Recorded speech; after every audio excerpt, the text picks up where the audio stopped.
Hi hello அனைவருக்கும் வணக்கம். I'm Shalini. Welcome to our channel ஷால்ஸzzzzKalaioviYam. இந்த காணொலியில் நம்ம எதை பற்றி பார்க்க போகிறோம் அப்படின்னா ரொம்பவே ஈஸியான டேஸ்டியான பொடி இட்லி எப்படி செய்கிறது அப்படிங்கிறத பற்றி தான் பார்க்க போகிறோம்.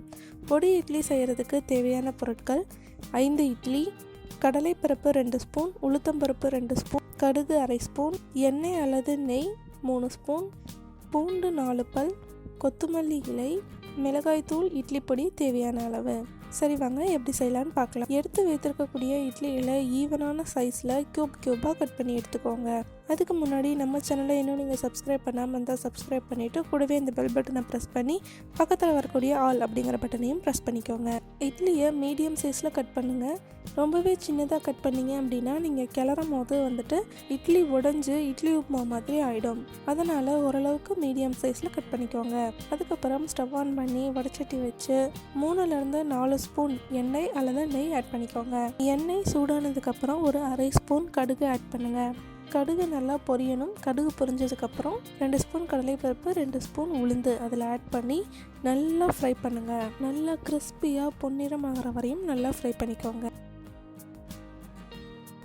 அதுக்கப்புறம் 4 பல்லு பூண்டை நல்லா பொடியாக கட் பண்ணிக்கோங்க. உங்களால் எவ்வளோ சின்னதாக கட் பண்ண முடியுமோ அந்த அளவு சின்னதாக கட் பண்ணிக்கோங்க. கட் பண்ணி வச்சுருக்கக்கூடிய பூண்டை இதோட ஆட் பண்ணுங்கள். பூண்டு நல்லா கோல்டன் ப்ரௌன் வர வரையும் ஃப்ரை பண்ணிக்கோங்க. பொடி இட்லிக்கு இட்லி பொடி ரொம்பவே முக்கியம்.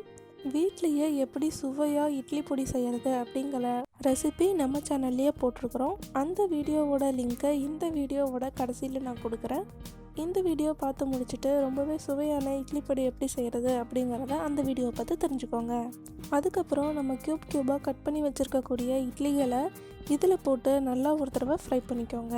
ஃப்ரை பண்ணும்போது ரொம்பவே கவனமாக மெதுவாக ஃப்ரை பண்ணுங்கள். இல்லை அப்படின்னா நீங்கள் கலக்கும் போது இட்லி உடைஞ்சிரும். அதனால் பொறுமையாக எல்லா இட்லிகளையும் கீழேருந்து மேலே எல்லா பக்கமும் அந்த மசாலா எல்லாமே அதில் படுற மாதிரி கொஞ்சம் நல்லா பொறுமையாக திருப்பி விட்டுக்கோங்க.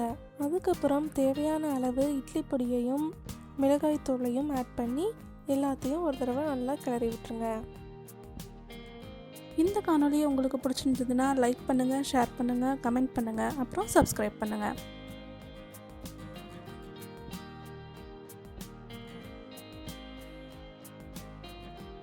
அதுக்கப்புறம் பொடியாக கட் பண்ணி வச்சுருக்கக்கூடிய கொத்தமல்லி தலையை அதில் அப்படியே தூவி விட்டுருங்க. அவ்வளோதாங்க, ரொம்பவே சுவையான ஈஸியான பொடி இட்லி ரெடி. எப்பயும் வழக்கம் போல் இட்லி, சட்னி, சாம்பார்னு சாப்பிட்றதுக்கு பதிலாக இப்படி ஒரு தடவை பொடி இட்லி செய்து பாருங்கள். ரொம்பவே சூப்பராக இருக்கும். இந்த காணொலி உங்களுக்கு பிடிச்சிருந்தது அப்படின்னா லைக் பண்ணுங்கள், ஷேர் பண்ணுங்கள், கமெண்ட் பண்ணுங்கள். இது போன்ற வீடியோக்கள் நீங்கள் தொடர்ந்து பார்க்கணுன்னு நினச்சிங்கன்னா நம்ம சேனலுக்கு சப்ஸ்கிரைப் பண்ணுங்கள். நன்றி, வணக்கம்.